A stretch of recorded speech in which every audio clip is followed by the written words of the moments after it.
sugar little honeybee. Hi, this is Harold from Lanier Bee Barn, back with another video.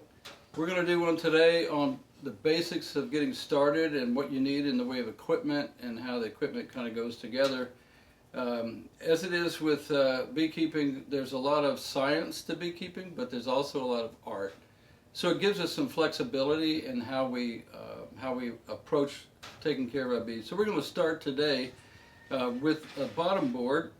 Now, the hive stand is a whole nother video. We'll get into that and show you some options for that perhaps at another time. But right now, we're going to start with bottom boards. And there are two basic types of bottom boards.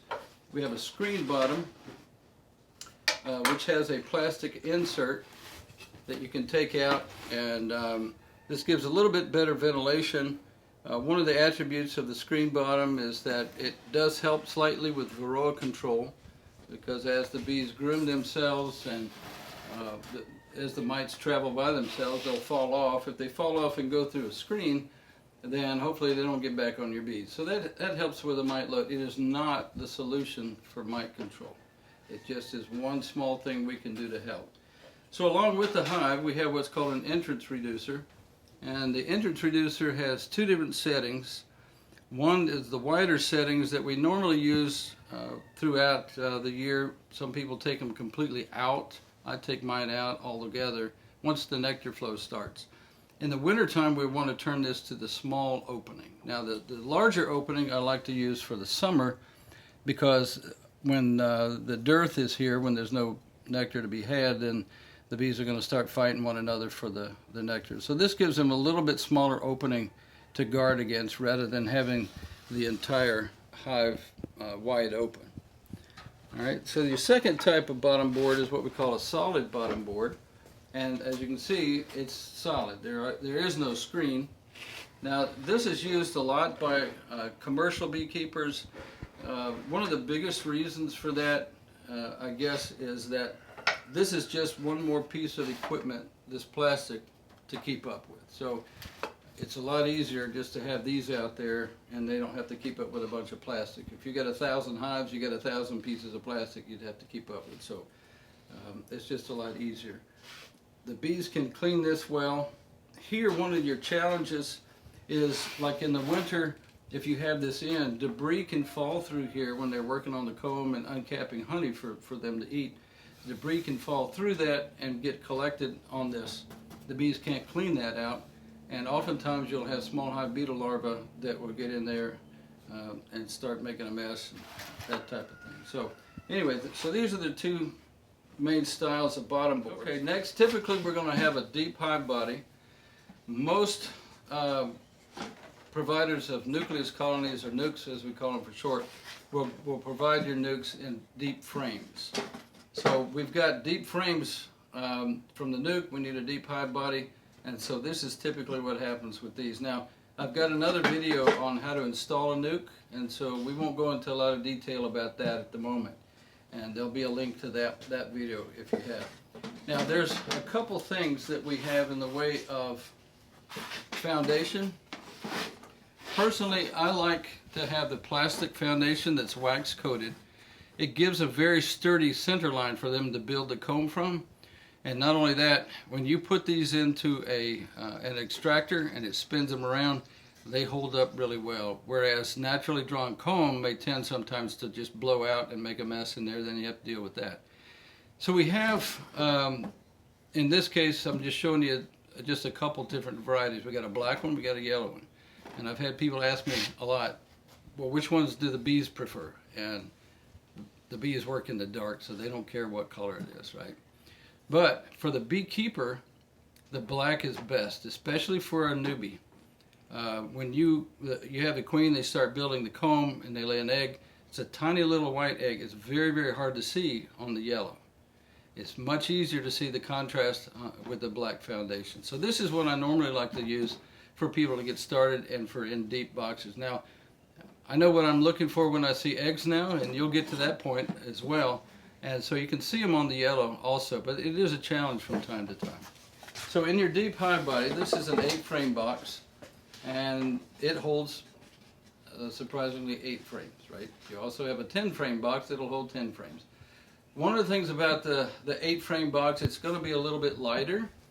I've had 2 back surgeries. I've got 2 discs replaced. I have 6 screws in my back like this. The 8 frame boxes, lighter boxes are really good. So if you're an older person, you got bad knees, you got bad hips, bad back, whatever, going with 8 frame equipment makes a little more sense from that standpoint.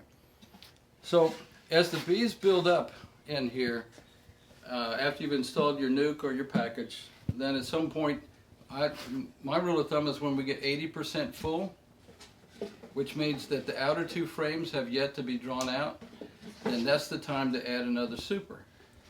Now at this point, we're in the southeast United States, and there's really a couple ways to add the second box. There are 2 different types of boxes. One would be, this is a medium super.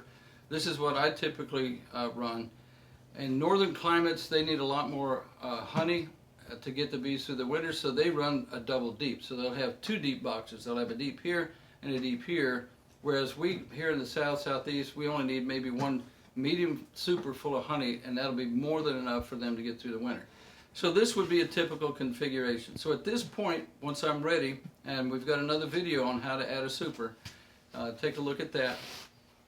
But the bees then will move also their brood up into this box. So she's going to lay probably in the middle 4 frames of this as well.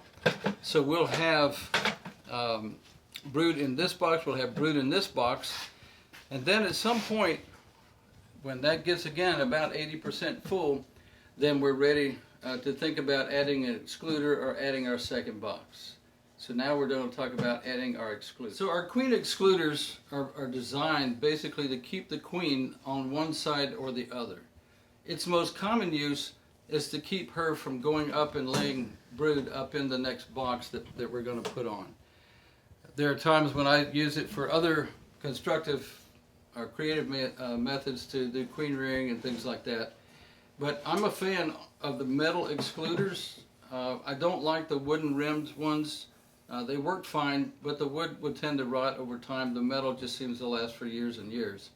I'm not a fan of using plastic excluders for this purpose because sometimes that gap is just not wide enough and the bees don't like to work through it. So on occasion you'll also find that with these. So at this point we might find it time now to add a honey super. So when it comes time to add our honey super, we put our excluder on, put our super on. Now, oftentimes what I'll do, sometimes the bees might be reluctant to want to go through the excluder. So what I'll do is I'll take a frame that has honey in it, usually one of these outer frames of the box below, and I'll swap it out. I'll put it up here in the center. And that way, the bees, when they kind of look through that excluder, they go, wait, that's our stuff up there. So they realize their investment up in the top, and that makes them more likely to want to go up and start working up in that honey super. So at this point, it's just, in the bulk of the nectar flow, it's just one of those things where you just keep looking. When it gets 80%, you add the next, and every year, for the most part, I'll have some hives that are very, very strong, and they'll be taller than my head. So dealing with that kind of stuff, that could be the topic for another video at some point. But suffice it to say, just keep a good eye on here. You don't want to put too much room for them to have to guard against on the inside. So we add them as we need them. So just remember that 75-80% rule. So in the basic buildup of our hive here, now we're going to add our inner cover and our outer cover. Okay. All right.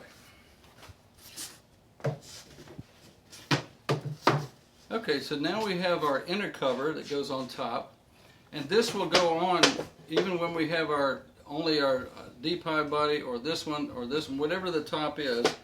We have our inner cover, and typically this should have a notch in it. I like to run my notch forward.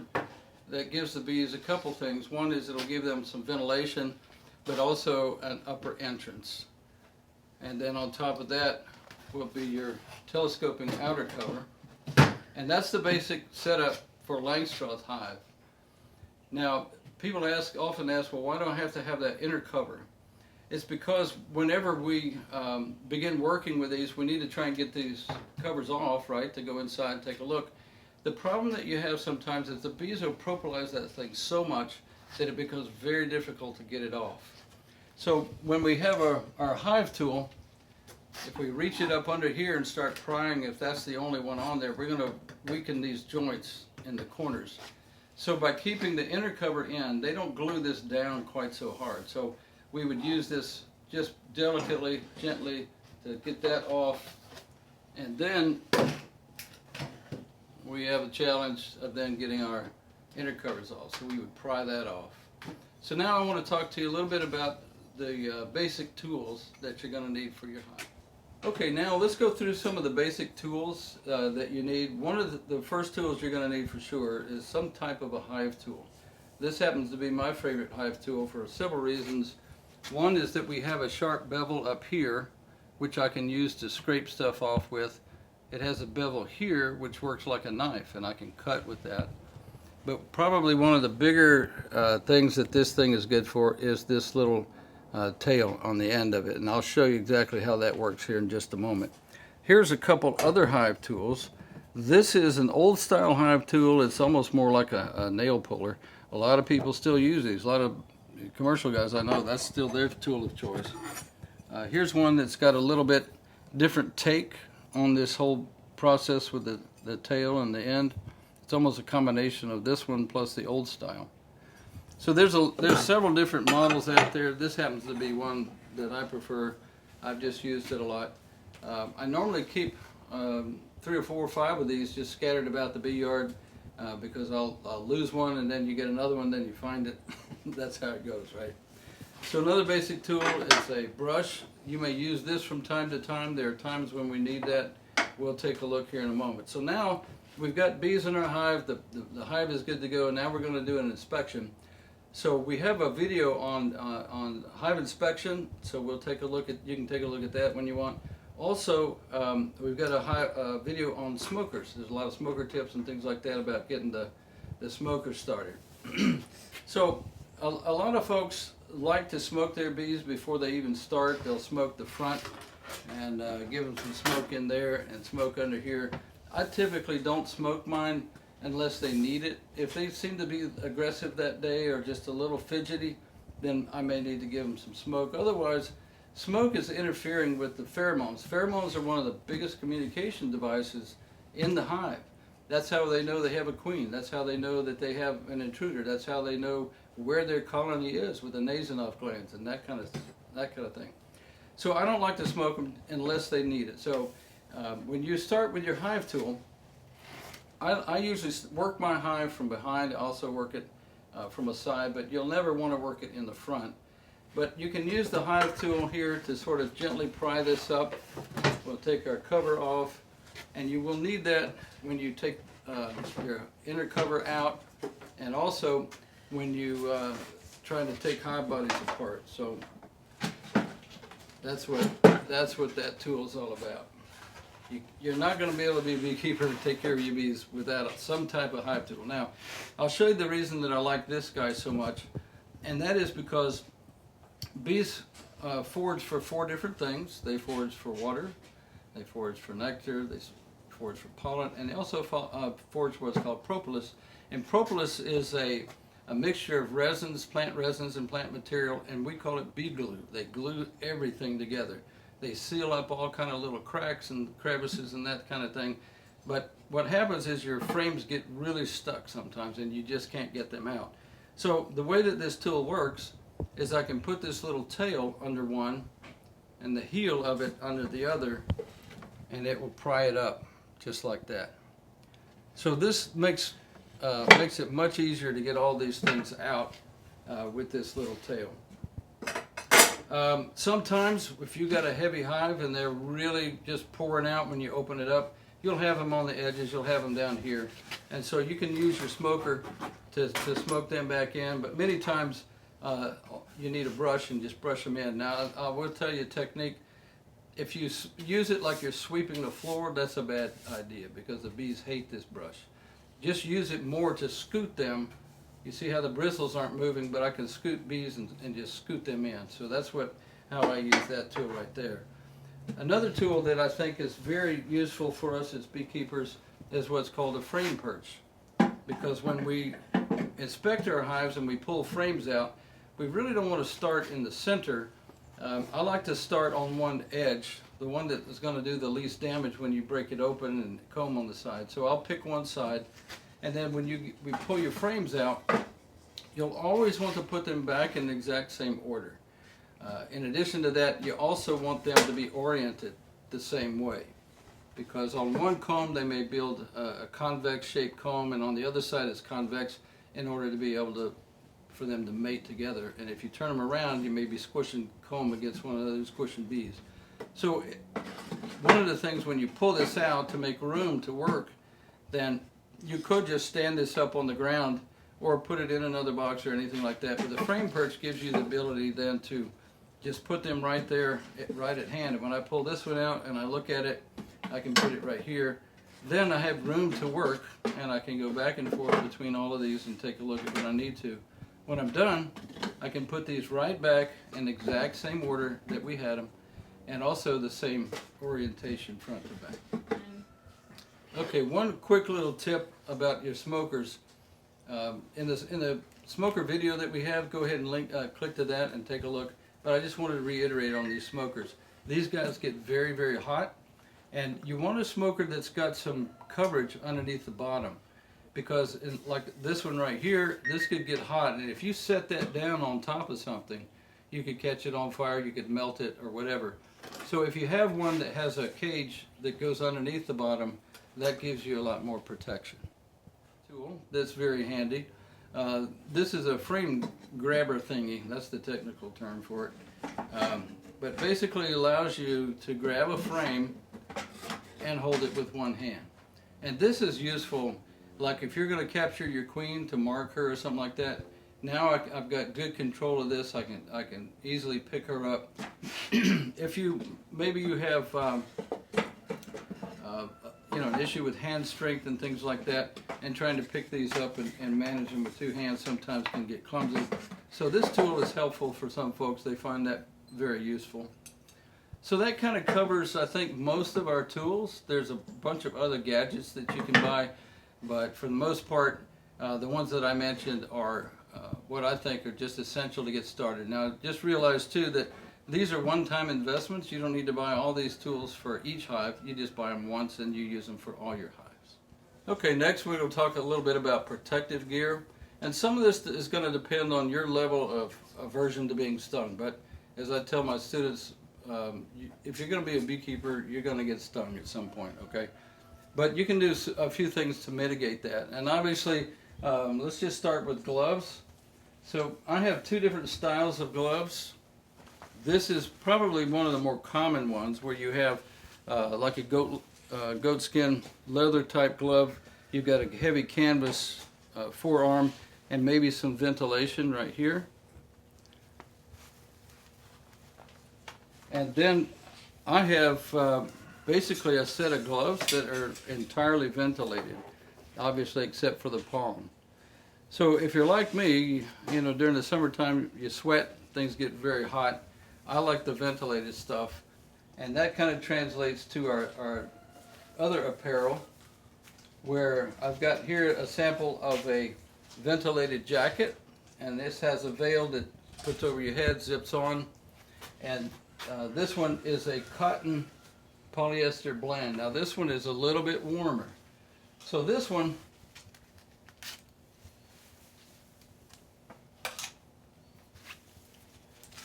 is nice that it has the veil, zips right on, and as you can see, it's a mesh of 3 different layers, and when the breeze blows, you can feel that right through the garment. And this has a nice, really strong elastic that gets around your waist, nice and tight, doesn't let the bees in. And you have a few pockets and stuff to keep things, pens, pencils, queen catchers, that kind of thing. Same thing with the cotton, but again, this one is a bit on the warm side. It's cheaper, obviously, but again, you need to look at this kind of stuff as a one-time purchase, and from there, make a decision about what you can afford and that kind of thing. You've heard that saying, buy once, cry once. Now, if you want to get like on the very low budget end of being able to have some protective gear, you could put on a light cotton long sleeve button down type shirt, and then this is what's called an Alexander veil, and it's meant to be worn like with a ball cap, right? And this would just slip right over your head. Now, I do use a veil similar to this on occasion. A lot of times I don't wear protective gear, but sometimes the bees are just, they get ornery that day and a little aggressive, so I'll put on a veil. But I'll just usually put something like this. It just fits on over my head. And so this gives you some, this is probably a good budget level type stuff, but just be aware that you will not have the same protection that you would with a fully enclosed suit or jacket.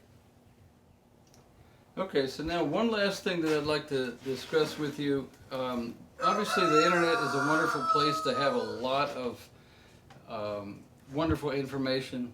It's also a place to have a lot of bad information. And so as a new beekeeper, it's really hard for you to know the difference. But I have some books here that I think are very good in any beekeeper's library. And this one right here is actually, I think, a bare minimum in terms of books. It's written by a friend of mine, Dr. Delaplane over at UGA. This is a small book. It's not a hard read. It's very easy. It's got lots of pictures. This is a must-have for a beginner beekeeper, in my opinion. We have a few others. As you become a more experienced beekeeper over time, you're going to say, well, what's this problem? Why are they doing that? What's going on here? So another book that I like is The Beekeeper's Problem Solver. So this has like 100 questions, and he goes into detail about what that particular issue is, right? And then he'll talk about what happened, why, and maybe if there's a correction that can be made. And oftentimes we've got pictures of various things. So this will answer a lot of questions for you right off the bat, so you don't become a pest and calling your mentor every 30 minutes about something. Now, if you have children at home or have grandkids or somebody that visits a lot, I have one of these on my coffee table. This is an excellent book to get little kids involved. Now, it's not written necessarily in let's call it their language, but the pictures are sort of caricature in a way.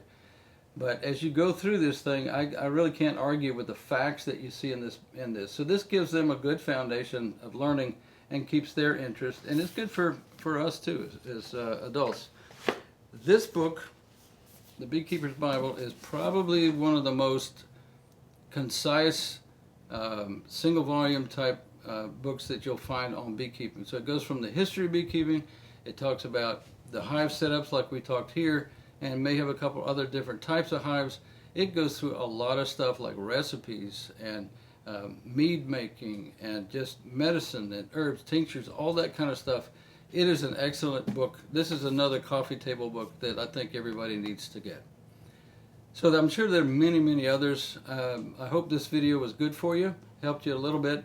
We'll have links to much of this information in the description below, and if we can help at any time, just comment and like and subscribe and all that cool stuff. So thank you very much.